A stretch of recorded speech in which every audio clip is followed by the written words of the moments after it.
Hello everyone, আমি প্রিয়াঙ্কা দে টাউটেটা। এখন যে টপিকটা নিয়ে কথা বলবো সেটা হচ্ছে হ্যাশট্যাগ ভণ্ডামি। ভণ্ডামি নিয়ে কিছু কথা বলতে চাই। সেটা হচ্ছে সমাজেই তো বাস করি, তো আশেপাশে অনেক লোকই চোখে পড়ে, অনেক লোকের সাথে প্রতিদিন রেগুলার কথা বলি অনলাইন। তো অনেকের অনেক কিছু শুনি, অনেকের অনেক কিছু বুঝি। মুখের উপর মেবি বলতে পারি না, যেহেতু কটি ঠাকুর বলেছে কটু কথা বলতে নেই মুখের উপরে। তো অনেকে অনেক কিছু বলতে পারি না, কিন্তু বুঝি তো, মানুষ তো আমরা বুঝি। তো ভণ্ডামি হচ্ছে, প্রথম কথা হচ্ছে কিছু মানুষ আছে যারা নিজেকে ভক্ত বলে, কিন্তু করে ভণ্ডের মতো কাজ। তারা ভক্ত বলে নিজেকে, কিন্তু ভণ্ডের মতো কাজ করে। সেগুলোকে ভণ্ডামি বলা হয়। কারণ কিছু মানুষ আছে দেখি 3 মাসে 6 মাসে বছরে একবার তীর্থ করতে যায়। তীর্থ করা ভালো কথা, তীর্থ করতে কেউ না করেনি, ঠাকুরও বলেছে তীর্থ করা ভালো কথা।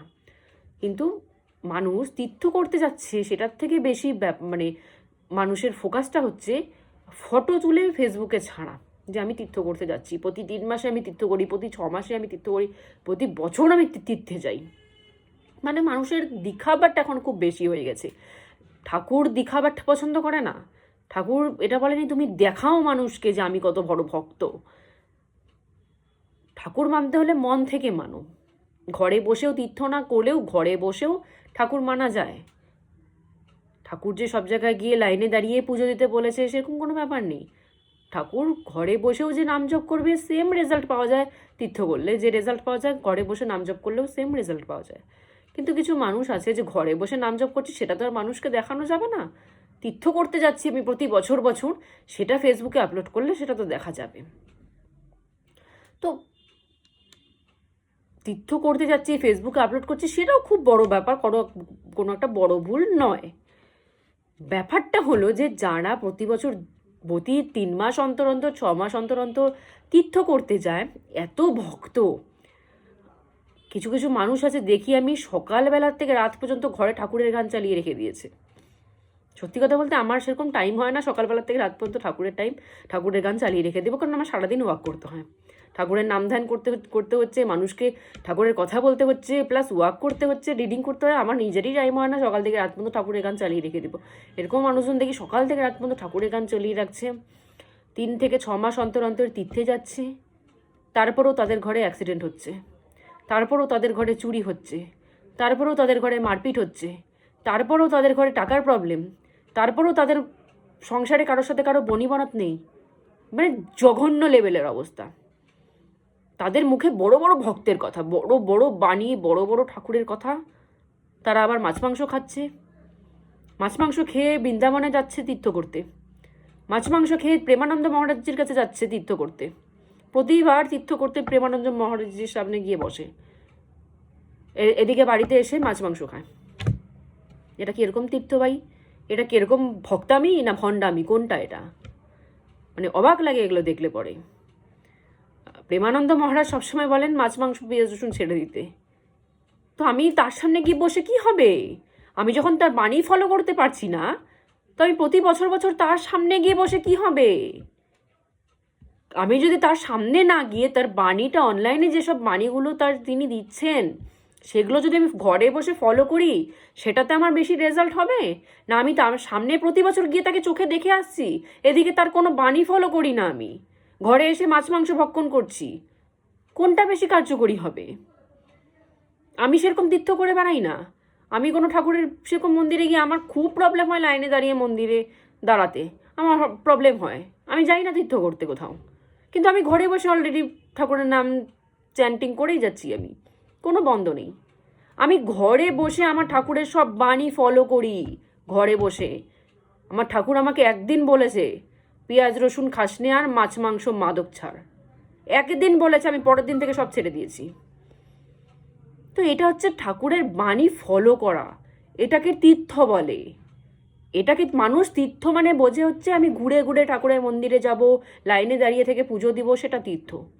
তীর্থ সেটা না। তীর্থ মানে হচ্ছে তুমি ঠাকুরের বাণী কতটা ফলো করছো, তুমি যার সামনে যায় বসছো, তুমি তার বাণী কতটা ফলো করছো, কতটা নিজের লাইফে সেটাকে আনছো, দ্যাট ইজ তীর্থ।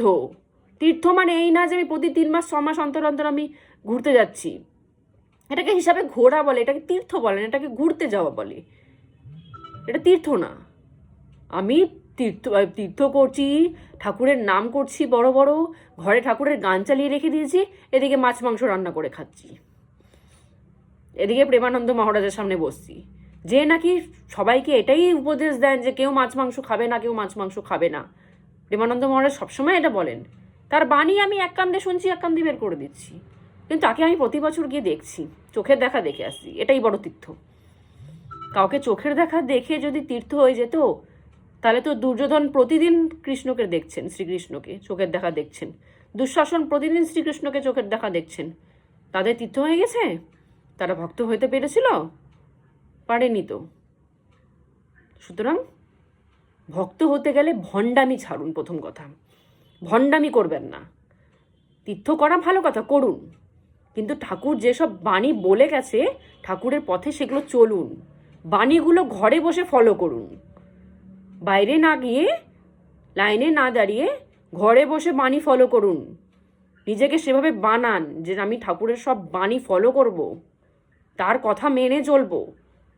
সে বলছে মাছ মাংস ছাড়তে, আমি মাছ মাংস ছেড়ে দেব, স্যাক্রিফাইস করব আমি। এটা হচ্ছে তীর্থ। তীর্থ মানে এই না আমি ঘুরতে যাই, আমি বাড়িতে এসে মাছ মাংস ঠুসবো, সেটা তীর্থ না। এটাকে ভণ্ডামি বলে। হ্যাশট্যাগ এটা পুরো ভণ্ডামি। ভণ্ডামি করবেন না, বিশেষ করে ঠাকুরের নাম নিয়ে, স্পিরিচুয়ালিটি নিয়ে, আধ্যাত্মিকতা নিয়ে ভণ্ডামি করবেন না। হয় মানবেন ঠাকুর, না হয় মানবেন না, হয় আস্তিক না হয় নাস্তিক, মিডিলে থাকবেন না।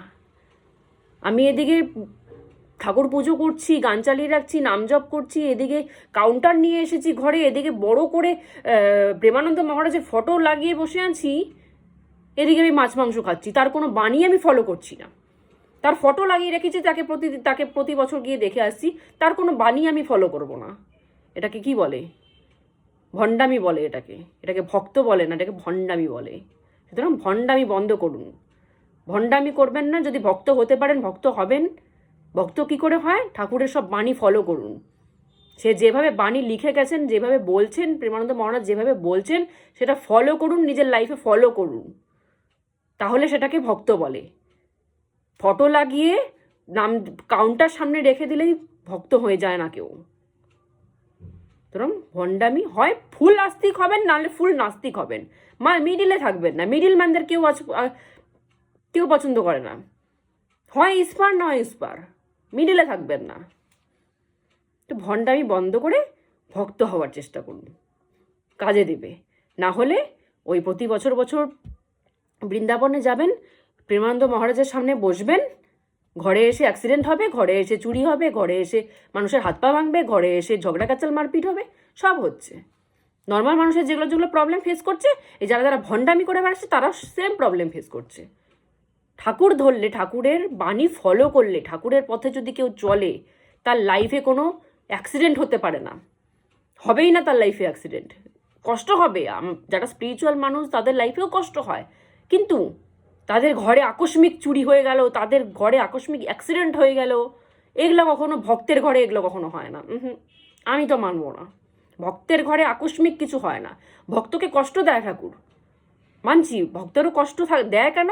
তার কার্মিক ব্লকেজ কাটাতে লাগবে, কষ্ট হবে। তাই বলে আকস্মিক চুরি, আকস্মিক হাত পা ভেঙে যাওয়া, আকস্মিক অ্যাক্সিডেন্ট, এগুলো ভক্তের ঘরে তো এগুলো হয় না, ইম্পসিবল। ভক্তের ঘরে আকস্মিক কখনো কিছু হবে না, তার মানে তুমি ভক্ত না। আকস্মিক তোমার ঘরে কিছু হচ্ছে মানে তুমি ভক্ত না। আগে ভক্ত হও, তারপর এগুলো দিখাবার নাটক করো। না হলে আগে দিখাবার নাটক করো না। দিখাবার নাটক করছো, এই জন্য ঘরে এগুলো হচ্ছে।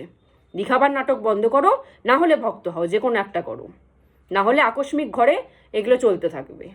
যদি আকস্মিক কিছু ঠেকাতে হয়, তাহলে অরিজিনাল ভক্ত হও, তাহলে আকস্মিক সব কিছু ঠেকে যাবে। আজকের মতো এইটুকুই। জয় গুরু।